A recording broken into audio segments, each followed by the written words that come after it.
Quand on pense à la littérature nordique, on a tout de suite en tête des images de polars plus ou moins bien ficelés, où le froid, qui symbolise les menaces extérieures, contraste avec l'intérieur où l'enquêteur boit café après café, ou bien de l'aquavit. Fifi Brin d'Acier, une icône féministe qui en a inspiré une autre, Lisbeth Salander. Dans Millennium, ces thrillers politiques alliant hacking, violence légitime et fluidité entre les genres, Stieg Larsson a beaucoup apporté à la pop culture des précédentes années. On peut aussi penser aux contes d'Anderson, ces contes plus déchirants les uns que les autres, comparés à la brutalité ou à la morale de ceux de Grimm ou de Perrault. Et pourtant, quand on se renseigne, on est pris d'un vertige car on s'aperçoit que l'Islande, la Norvège, la Suède, le Danemark ont suivi les mêmes mouvements qui ont traversé l'Europe, qui ont traversé la France, c'est-à-dire les Lumières, le romantisme, l'avant-garde. Et en fait, ce sont des textes dont on n'a jamais entendu parler. Si vous voulez qu'on se penche ensemble sur la question, faites-me le savoir en commentaire. Mais en attendant, je vais vous parler aujourd'hui de plusieurs livres de cette rentrée littéraire qui sont centrés sur les pays du Nord. Et dans cette sélection, il y a un grand coup de cœur. Si vous devez lire un seul livre, ce sera celui-ci. Mais je le garde pour la fin. Vous êtes prêts ?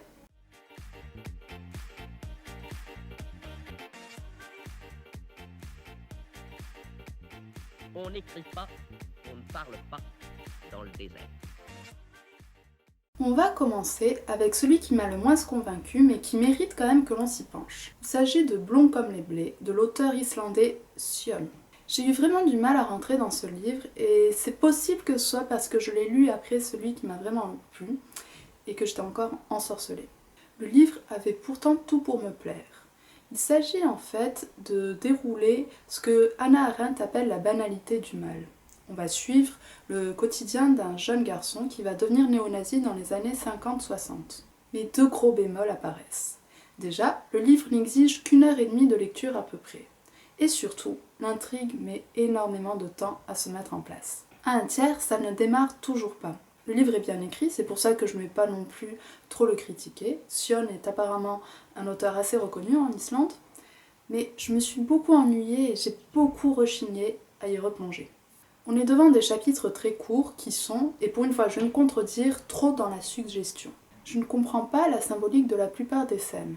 L'auteur s'attache dans ses scénettes à rester tout le temps dans le point de vue de Gunnar, sans hiérarchiser vraiment les informations. Et je trouve que c'est vraiment super comme procédé. Mais il faut à un moment donné récompenser le lecteur, ne pas le laisser dans l'incompréhension, ne pas le laisser dans la confusion. Pour ma part, j'ai galéré à comprendre sa transformation en néo-nazi. On a juste des petits indices parsemés, par exemple, il rencontre une femme et on voit qu'elle a des croix gammées sur sa broche ou sur son écharpe, et il faut faire nous-mêmes en tant que lecteurs des recherches pour comprendre qui est cette femme, qui est apparemment Savitri Devi, qui est une figure néo-nazie.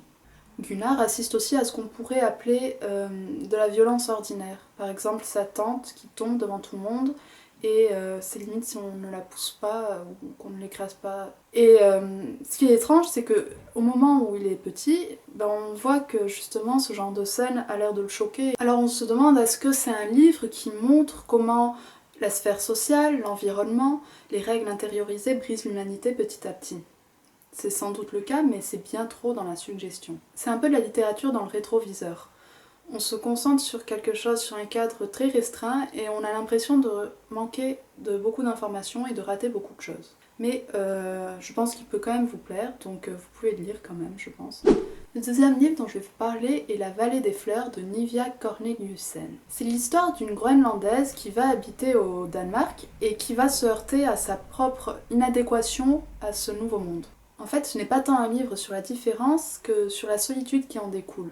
Une fois qu'elle est à l'aéroport, elle rencontre une autre Inuit et c'est un peu comme si elle était face à un miroir distordu d'elle-même. Elle porte un manteau qui sent le phoque, elle parle de manière très ou trop spontanée. Elle a du mal à refluer sa propre agressivité et on se demande si ce n'est pas une note d'intention de son voyage. Tout le long de celui-ci, elle sera infantilisée ou méprisée à cause de sa culture, car au-delà de la langue, c'est tout le langage infraverbal qu'elle a du mal à saisir, et qu'elle imite maladroitement et qui ne fait que renforcer le malaise quand elle est en présence des autres personnes. Ce qui m'a fait penser un peu à une analogie un peu simpliste, mais en fait j'aime bien regarder des films ou des séries en version originale sous-titrée, Et je me suis aperçue récemment que, en le faisant d'un côté, je me sentais dépaysée, mais de l'autre, c'était comme si je manquais beaucoup de choses. Quand je regarde ces films un peu plus tard en français, je m'aperçois que je n'avais pas saisi tout ce qui est au niveau de la suggestion, tout ce qui est au niveau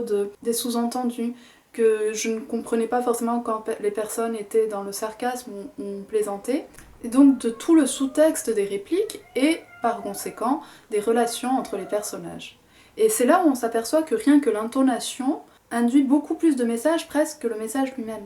Et donc je pense que c'est ce phénomène que ressent l'héroïne, patinée d'un racisme bienveillant. Et alors qu'on pense que le roman va s'articuler autour de ces questions, il change complètement de trajectoire pour nous emmener à nouveau au Groenland et devenir une sorte de roman social sur le suicide, parce que la cousine de la petite amie de l'héroïne s'est suicidée. Et en fait, on apprend que beaucoup de personnes se suicident, et que c'est vraiment un fléau là-bas. On a d'un côté sa petite amie qui essaye à tout prix de chercher des explications, qui essaie à tout prix d'empêcher de futurs suicides, et qui est un peu dans une sorte de déni. Et dans cette sorte de déni, ça, en fait, ça va toutes les deux les éloigner, et notre héroïne va s'enfermer de plus en plus sur elle-même, puis elle va fuir à nouveau au Danemark et perdre la raison de plus en plus. C'est à ce moment-là qu'on comprend que le creux qu'elle ressent n'est pas forcément que culturel, elle a toujours ressenti. Même quand elle est entourée de sa famille ou de ses proches, elle est seule.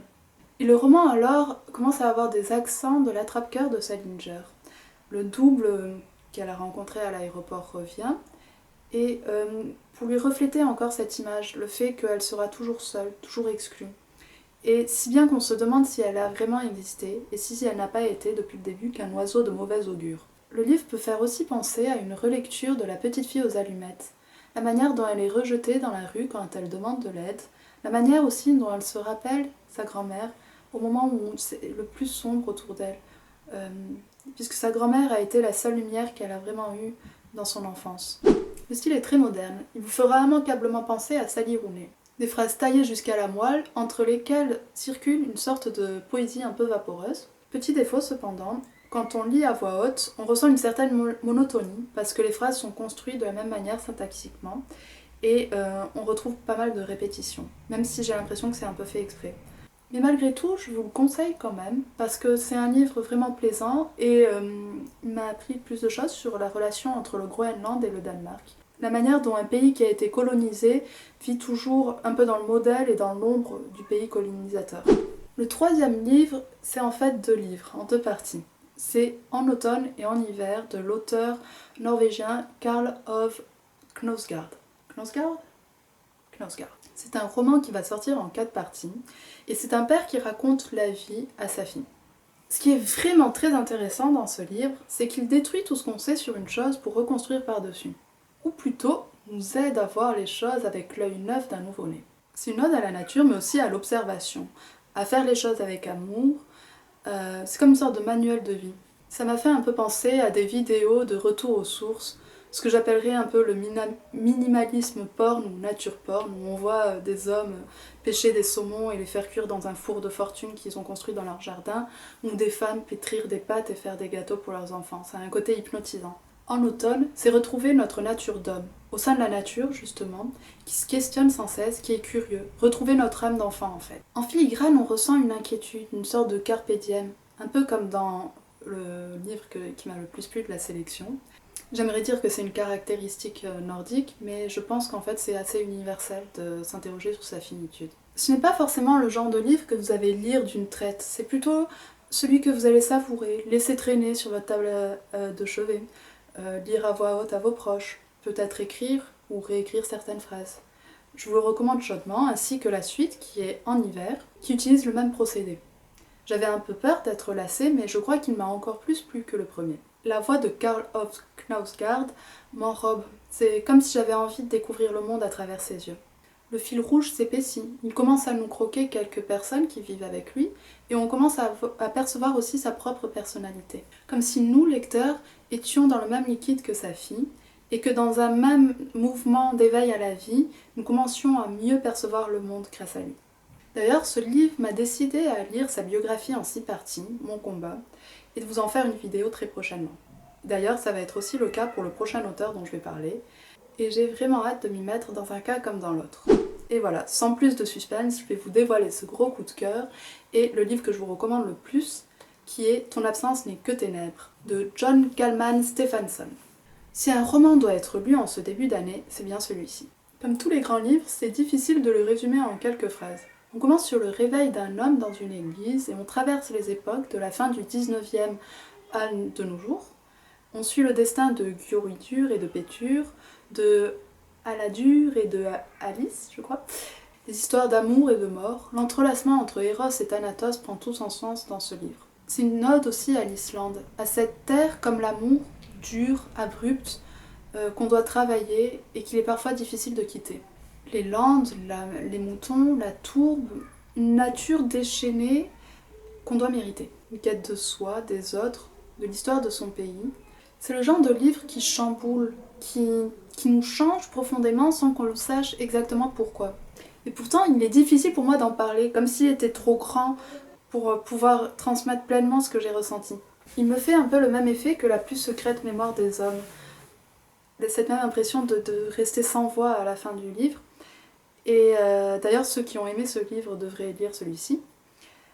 Et d'ailleurs, le reproche que je faisais à la plus secrète mémoire des hommes, c'était que même si son intention était de transcender l'émotion, enfin la sensibilité et l'intelligence, je trouvais que c'était surtout le côté intelligent qui ressortait, alors qu'ici, je trouve que les deux sont dosés à merveille. C'est le genre vraiment de livre que quand on l'a terminé, on se sent reconnaissant d'être tombé dessus, on se sent reconnaissant envers la littérature.